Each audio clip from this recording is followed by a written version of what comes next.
So today's podcast is on recovery. We're going to go through a few steps on how to get the most out of your training through recovering with the right methods. Definitely. And I think it's good to start off by saying, although there's a point of view for the term overtraining, I think it definitely comes down to if you're under recovering. Yes, 100%. Like, there's very few people I've met who overtrain because they don't have the fire or drive. Like, they don't. I should say, skill or training age would be probably the biggest contributing factor to why they don't actually overtrain. A lot of people don't train hard enough. Like 90% of people I meet don't train hard enough. There's a few 10% of people that actually need to step back and take time to recover. But there's a few things that can speed up recovery, especially if you're a stronger athlete. When it comes down to driving your sessions through your central nervous system, which is what happens when you're doing strength type workouts, you are going to find you're going to have a longer time to recover. So central nervous system, for those of you who don't know, takes 6 times longer to recover than muscle. Do you want to say anything on that? Yeah, and that's when it comes down to, and it's not a sexist thing, but females can recover quicker in that sense and handle greater frequency because not only the load on the central nervous system, because it's just, unless like you're super insane like Steffi Cohen or anything like that, most females are lifting like less comparatively to equivalent strong men or males. So that actual load, the actual kilograms on the central nervous system has nothing to do with your own intensity, but the actual kilograms on the bar therefore mean that females recover quicker and can train more frequently in that respect. Yeah. But yeah, exactly that, the central nervous system. And we spoke about sleep a lot in one of our other podcasts, but sleep is pretty much your key to recovery. Yes, and despite what sort of training you're doing, if you are in a state where you are in a deficit of energy, then one of the biggest things that are going to work for that is going to be your sleep and how well you're sleeping. Next is obviously going to come your macronutrients and your micronutrients from your foods and how they affect you. So again, just touching again on what Olivia said about training is that females generally don't need as long to recover. That's why they can get through sets with shorter rest periods, majority of them, because number one, they don't lift as heavier loads, and two, generally are the fitter of the two between the male and female. But out of us two anyway. When we're talking about the central nervous system, something that I like to structure especially for strength programming is a deload week, so a full week of deloading. This is not something I'd do if you've only been training for 1 to 2 years. This is something I'd do if you've been training for 3, 4, 5, 10 years plus. Because it takes about that longer time for you to be able to build up a solid base and understand how to fully utilize every single and switch on every single cell in your body to be able to lift a heavy enough load to actually get to a point where you feel fried, where you are absolutely wrecked. Like I said, it's 10% of the gym's population that can reach that. That's because only 10% of the gym are there after the first 4 or 5 years of training. Most people go for a couple of years and go, yeah, I'm a gym junkie. And then they stop and go, all right, I was a gym junkie. Well, no. Like, you got to remember why you're doing things. I'm starting to ramble now, but right, back into it's that the same recovery. principle with deload. It's the same principle of optimizing performance in sports periodization, where you have a taper before a performance, and also it's just a technique of managing load in order to promote recovery and optimize performance so you don't get that burnout, because you can go into an overcompensation phase, whereas where you're going to then use that, you basically purposely dig yourself into a ditch and then smartly use recovery, or you go the other way, which is overtrain, where you dig a ditch and then you just keep digging it. Yeah, so there is methods to overtraining called superaccumulation. It's a method of training I've done before. This is where you push yourself into, like you said, a big metaphorical ditch or a massive deficit of recovery, so it takes a lot longer to recover. This again is a technique, is not something I recommend for the average person. But when we're talking about getting to a point where you're in a ditch, you need to recover. Like, there's no bigger thing that comes to sleep, and we'll touch a bit more on that. Like, when it comes down to your sleep quality, again, we spoke about this in another podcast, but when it comes down to your sleep quality, the importance of that and getting quality over quantity is the biggest thing. So you can go to sleep some nights, you might sleep a standard 8 hours, but you wake up every other hour, or you toss and turn all night, or you might have sleep apnea or something like that. Your sleep quality is going to be leaving you feeling pretty crap when you wake up in the morning, compared to if you had a solid, dead to the world 8 hours sleep a night. So big difference in quality there and how you're going to feel in the morning. Because again, I always say to people, push through if you can, but there's always a point too when you need to step back and go, all right, am I going to get the most out of my session if I go on today and try and give it everything I can? Yeah, so definitely sleep, it is your main site of recovery. And then next thing which you mentioned would be your macronutrients, and this is where it's kind of contentious, but meal timing is definitely just another tool in the tool shed, I guess. Yeah, tool in the toolbox when it comes down to recovery is eating the right foods and understanding that muscle tissue, which is what's getting damaged under resistant or weight training, the best way to recover that is to eat muscle tissue. So yes, you can take supplements, yes, you can take the amino acids, you can take the proteins, but if you're not eating meat, then you're not going to get the full benefit of recovery. Again, I touched this in the last podcast about nutrition, but the sort of people that need, like, out of anyone in the sporting world who actually needs a quick muscle recovery from supplements would be bodybuilders, because they, in their sessions, if you've never done or been trained by an actual bodybuilder, you probably can't comprehend the fact of how much volume they do and how hard they go in one session to do just one muscle, so much freaking damage. Like, it's absolutely insane. And take my hat off to them. Take my hat off to anyone that lifts any sort of weight for a sport to look a certain way or perform a certain way. Yeah, and that's when it comes down to if you're training for performance or for like aesthetics in that sense, and you're trying to build muscle or anything like that, that's when pre, intra and post nutrition becomes really important. Yeah. And so in the pre stage, before you train, you're looking to get some carbs in, because when we're looking for performance, you don't want to be just running off like blood glucose and then running through that, and then it will go into your tissue, glycogen and everything like that. So carbs first is setting yourself up. Recovery is not only post training, you can really set yourself up for success by being prepared before your session. Yes, 100%. And then intra, so during the session, this is where we normally have BCAAs or have clients on taking aminos, as they're coined.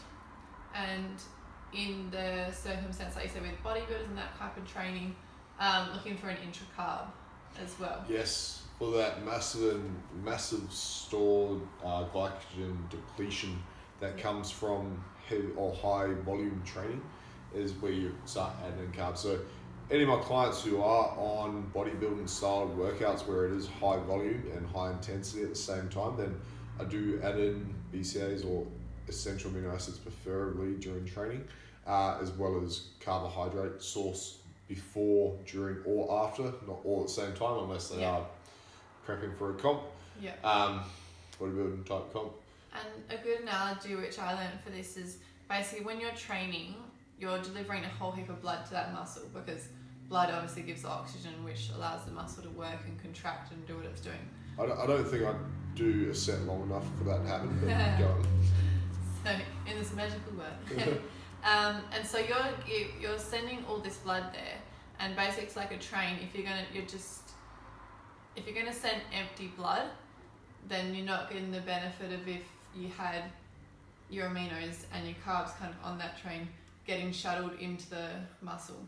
So you kind of think of it that way, that you're using this opportunity to get that nutrients in. Yeah. And like another way to look at this is just on the other end of the scale, because I'm a big one for food, is that if you're going to eat a meal 2 hours beforehand, give it time to digest and have a moderate amount of carbohydrates. When I say moderate, I mean as in enough to actually be able to get you through the workout. Yeah. That will release into your blood in time for you to actually have one, the amino acids from the protein, and two, the carbohydrates ready to go. So generally, if it's coming in with food, get your food in before training. Yeah. Otherwise, if you push for time, supplements, that's where supplements come in. Because supplements, again, are only supplementary to food. Mm-hmm. And then post-workout, what's your thought on carb timing and carb type timing? Yes, definitely. So preferably again, depending on the person, And the goals. the goals, the body fat, the type of training, the rep range, the frequency, the muscles as well. So someone like, let's use Olivia as an example, someone like her who has quite large or quite muscular legs, and she also has quite a muscular back, but her shoulders and arms in comparison aren't as big. So for her, on her leg and back days, she would have higher carbs due to those being larger muscles. On a shoulder and arm day, it would be a lower carb day so when we're talking about post-training, lower carb meal post-training. And again, it would depend on the type of carbs, preferably always a higher glycemic type carbohydrate. That way it's going to have a quicker breakdown and a quicker conversion over to refilling those depleted glycogen stores. Yeah. And this is all again talking about recovery and optimizing performance and everything like that. Obviously it's different when exactly like if you're going for like a fat loss where it's not exactly a recovery performance goal, it's a different type of goal. So that's where the principles still apply, but they obviously get modified, and you'll see that in your plan if you're on one of those. And there's a lot of, there's different coaches and different opinions on recovery. Some believe that fats are like really good for post-training as well. Like, I've got nothing against adding some small amount of fat in with a protein supplement. So i.e. would be peanut butter. Why is because there's a theory, this is based off a theory again, that in nature, in paleolithic, how you say the word? Paleo times, those times, got tongue tied. But in times when we didn't have grocery stores and we had to hunt for our own food, that all the meat we ate was with some sort of fat, because animals were generally fatter, temperatures were generally colder, so animals had to store more body fat. And so for us to actually break down protein we needed some sort of fat source to go with that. So there's a theory based on that. Some people, again, base a whole theory off keto for performance, but I've never met an exceptionally strong or well-performed athlete who swears by keto and doesn't use carbohydrates to fuel their performance. There's some freaks of nature out there. I think it comes from cyclist studies who use keto and say it's their performance, but again, if you look at most cyclists on the top end of the spectrum, they're using performance enhancement drugs, which are full of oils or medium chain triglycerides as mixes. Their body's going to be much more efficient at breaking down fats and utilizing that as energy compared to the average person trying to use keto for performance. So just keep that in mind. That's pretty important. I know it's a little bit off topic, but still talking about recovery and post-training meals, fats versus carbs there. Yeah. Do you want to go into some other supplements? Like, again, we're going to talk a little bit about supplements now with training. Magnesium. What's your take and thoughts on magnesium? Mainly from a point of view of, I know you use it a lot for the central nervous system calming effect, but it's also got an effect on the muscle recovery, and it's kind of secondary to that effect on the central nervous system. And a big thing is just like they used to, like the old treatment of, if you get cramps, have salt. The reason they say that is due to the magnesium chloride in salt, so it's actually the magnesium component in preventing cramps and stuff like that, and getting your electrolyte balance back. Yeah, and especially if you're an athlete or you're someone who sweats a lot or does a training that's going to cause you to sweat a lot, then getting electrolytes in is a big part of recovery as well. Like, it's another contributing factor to recovering well. There's a lot of, if you look at like your body being 100% when it comes to recovery, like the biggest thing is going to be your sleep, which will take 40%. The other thing will take 40% will be your food. And then that last 20% will be mixed up between your micronutrients, supplementation, and training. Times of the day that you train. For me, I can't train past 4 p.m. in the afternoon, or it absolutely ruins my night's sleep, because even though I supplement with magnesium to help bring my central nervous system down and get me a good recovery at night as well, just help me get into a better sleep rhythm. If I train past 4 p.m. at night, I'll wait till 1, 2 in the morning, not being able to sleep because I switch on so much for my session. And there's a lot of people who train specifically for strength goals who go through this. Some people don't, but again, different people, different results there. Yeah, so the timing and giving your body that time to recover, so that comes down to frequency of sessions, duration of sessions, all that kind of stuff. But again, I think it's very, very individual. What you can handle. There's people out there that can run ultra marathons like week after week. Like, there's some amazing humans out there who can do some amazing things and recover very quickly. Their bodies are designed to be able to be very efficient in the way they recover, but for the average human, or the average person, when it comes down to recovery, it's being able to manage. I should add into another big thing is stress. So being able to manage your stress levels and where they're at. Because if you look at training is a form of stress on the body, and again, it's also going to be coming to other areas. So work is another one of the main stresses for people. Finances, one of the largest stresses. If you've got kids, you know all about that and stress levels. And what's the other big thing on stress? So we've got work, family, training, and I'm trying to think there's one more thing. I can't remember off the top of my head right now, but yeah, so the main factors come into life stresses, and you gotta realize that your training is a stress, and you gotta manage that stress on top of all your other stresses, because you might be going to the gym only 4 days a week or 3 days a week, but you find you're not recovering from those sessions, but you're also working 12-hour days, you got 2 or 5 kids getting ready for school, like your life's full on from the moment you wake up. So trying to dial everything back to suit that is will help your recovery as well. Yeah. And just the physiological effect of cortisol, which we've kind of gone on before. And so that's the mental stress, but then the physiologial, what actually goes on and how it prevents recovery. Yeah. And the other biggest stress is food. So overeating or overeating too much at a set time. We touched on this again in the last podcast, but yeah. So food can be a big stress on the body as well. Eating the wrong types of food or eating the wrong types of food at the wrong time. That can have some sort of stress on the body. Not like, again, this is not if you're looking at your body on the 100%, this is again down the 20%, 1, 2, 3, 4, 5% marks that will play a role. But again, if you like to keep all boxes ticked, then it's just another thing that you can manage. Mm-hmm. And then from a physical side of things, I just say when it comes to things like stretching or foam rolling, anything like that, so studies suggest that shouldn't do static stretching before a session because it can impact strength and everything. They say that, but I like to stretch.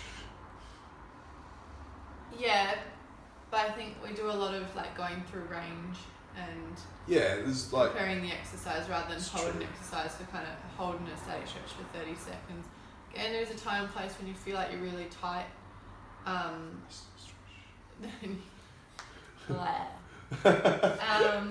But then kind of post training, making sure you're giving your body some time to cool down and focus on some of that recovery side of things, and making sure that you're still, just strong, still mobile, and everything like that. One of my favourite things for recovery is ice bath. I attempted to do it in our place here. We live in a 2-bedroom apartment in Liverpool here, and we've got a balcony. I tried to do an ice bath out there. That was a nightmare. But ice baths are great for recovery, just reducing inflammation in your body, because like I said, training being a stress causes inflammation within the body. Your body's way of dealing with that inflammation, that's another way you can help with that process is ice baths. Another favourite of mine is actually yoga. I love yoga. because I find it quite boring sitting there holding a stretch, but yoga is something where the positions for someone my size is actually quite difficult, and for a lot of other people, quite difficult to hold. Not something I do like daily, but something that I'll try to do weekly, if not fortnightly, is get a yoga session in to actually stretch and keep myself mobile and keep me in sync with different areas of my body that don't get trained specifically in the gym. Yeah, and just as much as it is a physical recovery method, it does have that mental recovery side of everything, which I think the two together are really important. Yeah. So obviously your brain controls everything, and what you're thinking can influence everything. So being on top of your mental and physical recovery. Yeah, and 100%. Like if I look at my recovery from my session yesterday, you want to explain to them how I pulled up after my session yesterday after having. So just for you that don't know, that my session 2 days ago was a heavy squat day. Then I had a heavy bench day yesterday. Yeah. How was I after that heavy bench session? Potato. I was absolutely. You were mashed potato. I was injured and potato. I felt like I was injured. I wasn't injured. I ended up pulling my hamstring during my bench press from driving through my legs so much. But again, it was misprogrammed by myself, having the heavy bench day next to the heavy squat day. But that massively affected my recovery to the point where I was in bed for about 4 hours afterwards and could not move to save my life. Yeah. But again, with saying that, I woke up today, had a full rest day, and then be back in hitting it hard again tomorrow. So exactly, just managing that load. yeah, 100%. Managing total load, and that's another way you can look at it too. This is more advanced again, but managing total load in a session per kilograms of weight lifted. So you might have a session where you've done X amount of reps for X amount of sets at, say, 100 kilos. Next week, you do the same amount of reps and sets at 120 kilos. So if it was a 10 by 10, that's an extra 2 tons or something onto your session. So keeping things in mind, it'll be 2 tons. I'm lost. Yeah, okay. Yeah, you know what I'm saying about adding the extra load. So if your weight's going up, periodising your training. Yeah, exactly. That's pretty much it for recovery.